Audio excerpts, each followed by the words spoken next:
on Radio Islam International.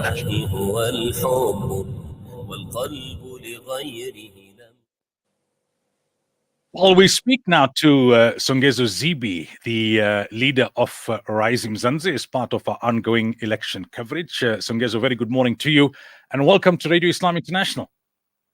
Good morning, and thank you very much for having me on this morning. I appreciate it. Now, I mean, there's many parties that are contesting the upcoming elections, right?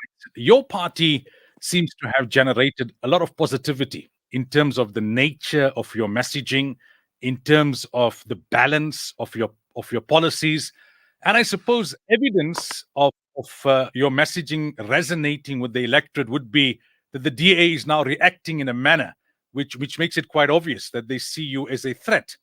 That said, though, why is it that the polls, across the board are not reflecting that positivity is translating into support? In some of the polls, you're not even making the top 10, notwithstanding how impressed people are by yourself or even by your chairperson who featured in our debate 2 nights ago.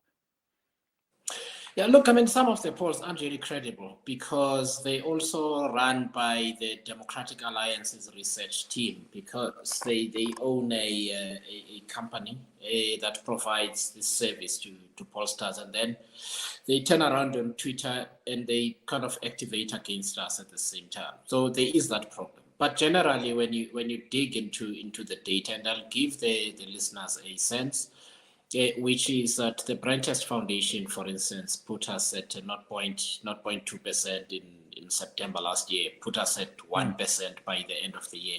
That means we grew 5 times, sort of at a 500% rate according to their sample.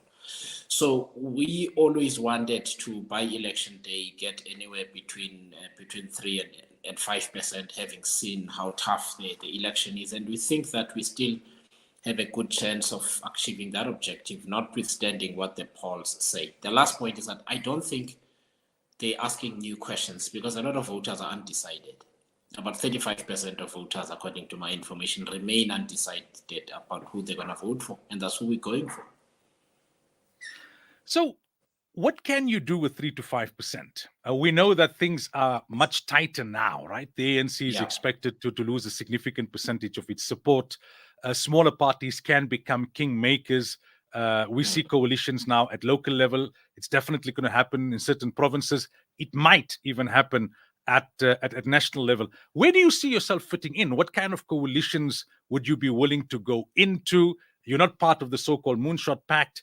Are you willing to go into a coalition with the ANC? How will you use the 3 to 5% to be effective? So I think, firstly, we see our role going beyond whether we are in a government or not. We think the work of parliament is very important. Oversight is important. Accountability is important. The quality of the legislation is really, really important, and it's dropped over the years. So fundamentally, we don't mind doing the work of parliament to represent South Africans in parliament and to do it with excellence and integrity. So that's the most important point to make. The second is that we think that there are some principles that should inform any coalition discussion. No support for people who advance corruption, first of all. No quid pro quo that says, well, if we go into a coalition with you, then our people cannot be charged with past corruption or current corruption. We wouldn't agree to that. Thirdly, obviously, we don't want any political parties that want to do away with the constitution, like MK. And finally, if you get into a coalition, please stick to a deal for 5 years. We can't collapse the government every year or so, because that is going to harm the South African people. Now, your party has called for transparency, right? It's emphasized transparency in funding. And I'm sure the question I'm going to ask you now is one that you're probably answering every other day, and it might be somewhat irritating, but it's a recurring thing. So I know that within our listenership and within the Muslim community, many are going to vote based on how they perceive parties and as far as the Palestinian issue is concerned. Not because we don't have local issues, but because they see the Palestinian issue as a one that reflects moral courage and a quest for justice, and one that either inclines or disinclines from Western hegemony and the bigger powers of the world trying to dictate what happens elsewhere. I know you've answered the question about Rebecca Oppenheimer's massive donation and what happened, and she was at a particular debate. and it caught you unawares and the money came. But there are still those skeptics who feel that, no, man, no one's going to give you 15 million rands and at some point down the line not pull the strings. If they're not doing it now, they may do it at a later stage. No, I understand that, because what the ANC has taught us over the years, and I think the DA, is that you do what your donors are asking you, and you keep them secret. Now, what people need to understand is the reason we disclose, and I don't think the other political parties disclose enough, is so that people can make that assessment themselves. They can see who the donor is, and they can look at our position and decide whether they are happy or not. That's the whole purpose of disclosing a donor. So that is the first thing. The second thing is, I think, just for clarity, because people always link our position or supposed position on the Palestinian issue to funding. Not at all. Here's our position, and we've said so many times. Firstly, we're pro-Palestinian.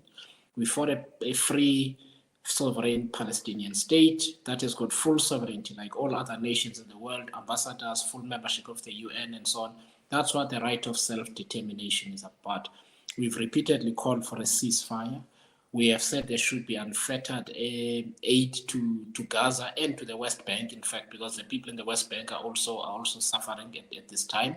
We have also said that we need to have all people detained by Israel under what is called administrative detention, which is detention without trial. They should be released, as should be Israeli hostages that have been taken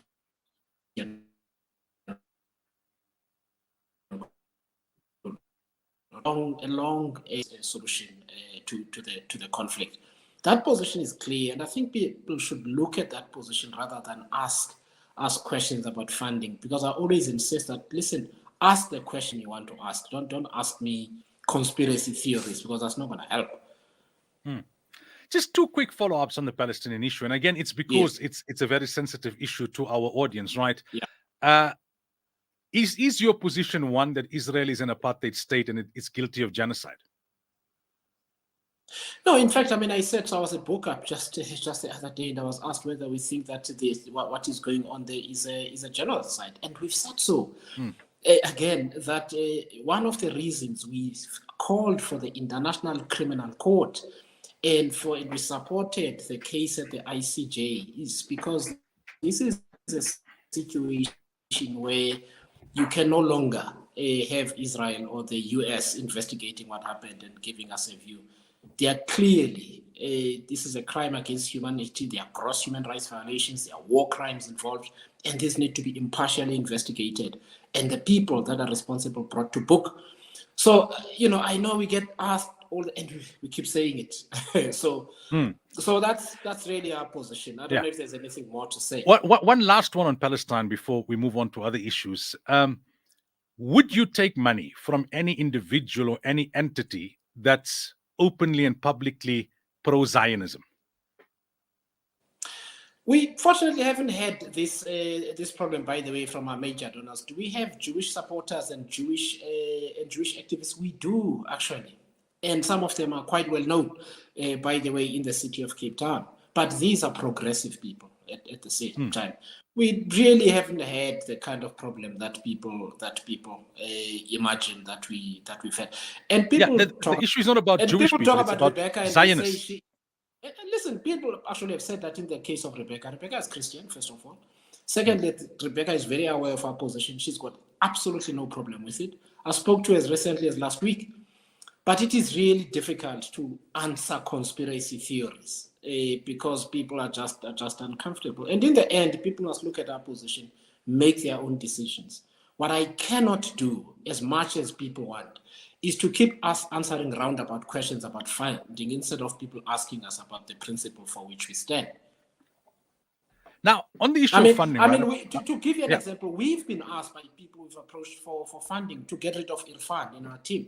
Irfan is still in our team, as you know. What more do people want? What more do people want? We've lost money as a result of taking principled decisions like that. We do not regret them.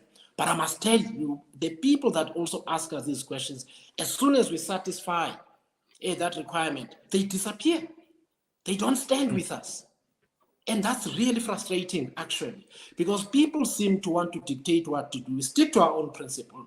They remain suspicious. They don't support us, even though we're making all the sacrifices. It's frustrating. I know I sound frustrated, and that's because I am. People don't want to, therefore, listen to our answer and also step up in their own integrity and say, I will stand with you then. They don't do it. But perhaps they will at the ballot.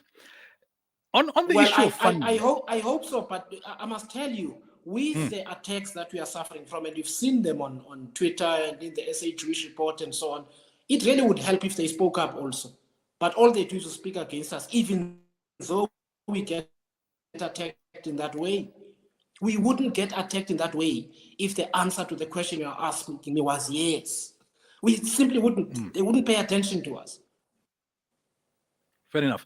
I'm sure you've seen this tweet, right, about funding not related to Palestine, but relating to that entity of We Are the People. It seems like some people on Twitter are claiming that when they went into it, this 15 million donation, it seems like this We Are the People is a front, and a lot of the information on the website has been redacted for privacy. And they're asking the question that was this donor created specifically to fund Rise Mzansi's election campaign, and who's actually behind this donation? No, actually, I understand that, and where the people must answer the question for themselves. It's a voluntary association, as far as I know, and I understand they've donated to other political parties, and I expect that information to come up soon. But that question must go to We Are the People. They are an organization that also stands for social democratic principles, participatory democracy, and so on. And in that sense, we've got ideological alignment. But We Are the People must explain themselves. Finally, Songezo, right, we got about a minute or so. Tell people why they should vote Rise Mzansi come Wednesday, the 29th of May. Because we've set out to establish something new. And we've got a young, fresh, and principled leadership that we have. We've spent and we continue to spend almost all of our time in communities that are generally ignored, raising issues that political parties do not raise. If people want a just South Africa where everybody has a voice, Rise Mzansi is a party to vote for. Thank you so much for joining us and for giving us the time to clarify these issues that continue to circle on social media. And all the best to you and your party. Come next week, Wednesday. Thank you very much for having me on this morning. Thank you. To our listeners, it's time to close the program for today. I will be doing the Jummah talk at the Sunning Hill Musalla, inshallah. We'll see you Monday morning as we lead into the elections. Assalamu alaikum wa rahmatullahi wa barakatuh.